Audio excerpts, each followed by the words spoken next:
ও যুবক, ফ্যাশন আমার চেয়ে বেশি ফ্যাশন চিনো তোমরা? আমার তো দুনিয়ার কোন উন্নত দেশ বাকি আছে একটা, শুধু নিউজিল্যান্ড। আমি তো তোমাদের স্বাধীনতাও দেখি নাই। তখন তো আমি বিদেশে ছিলাম, ইংল্যান্ড কানাডায় ছিলাম। তখন তো আমি মিশর আর সৌদিতে ছিলাম।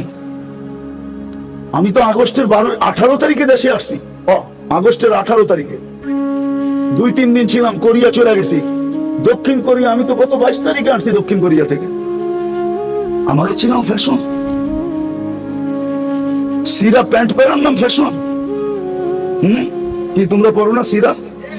এদিক দিয়ে সিরা, এদিক দিয়ে সিরা, খালি জায়গা মতো ছিঁড়া রাখতে পারে না আর কি। হ্যাঁ, এটার নাম ফ্যাশন। দুনিয়াকে ফ্যাশন শিখাইছে তো মুহাম্মাদুর রাসূলুল্লাহ।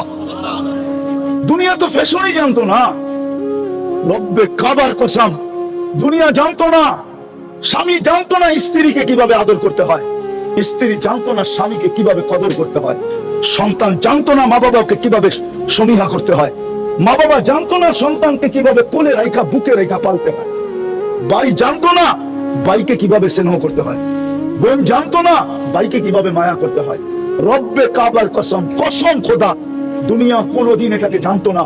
মুহাম্মদুর রাসূলুল্লাহ সাল্লাল্লাহু আলাইহি ওয়াসাল্লাম দুনিয়াকে শিখাইছে। আর তুমি বলো তুমি ফ্যাশন করো, ঠিক না? পায়ে হাত রাখি, ফিরে আসো। আজকে দুরবস্থা এই জন্যই। আসেন, যদি নিজেকে মানুষের মতো মানুষ হিসাবে আল্লাহর কাছে পেশ করতে চান, তাহলে মুহাম্মদুর রাসূলুল্লাহ সাল্লাল্লাহু আলাইহি ওয়াসাল্লামের আদর্শের কোনো বিকল্প নাই। কিন্তু কুরবান যাও কালী কামলিওয়ালার উপরে, কুরবান যাও কালী কামলিওয়ালার উপরে, যিনি উম্মতের জন্য এতই রহিম, এতই রহিম, এতই রহিম, এতই হারিসুম বিল মুমিনিনা, এতই রউফ, এতই রহিম, এতই হারিসুম বিল মুমিনিন। উম্মতের জন্য সহজ করছেন।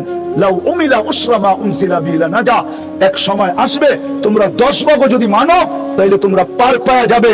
আবার আগে যায় বলছে এক সময় আসবে যখন তোমাদের ঘরে আমার সুন্নত, আমার আদর্শ দীক্ষিত হবে, ঘৃণিত হবে, অবহেলিত হবে, লাঞ্ছিত হবে, বঞ্চিত হবে।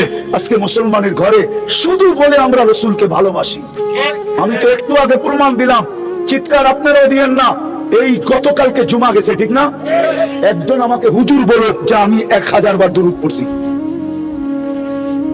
চ্যালেঞ্জ, কোন হুজুর বলো,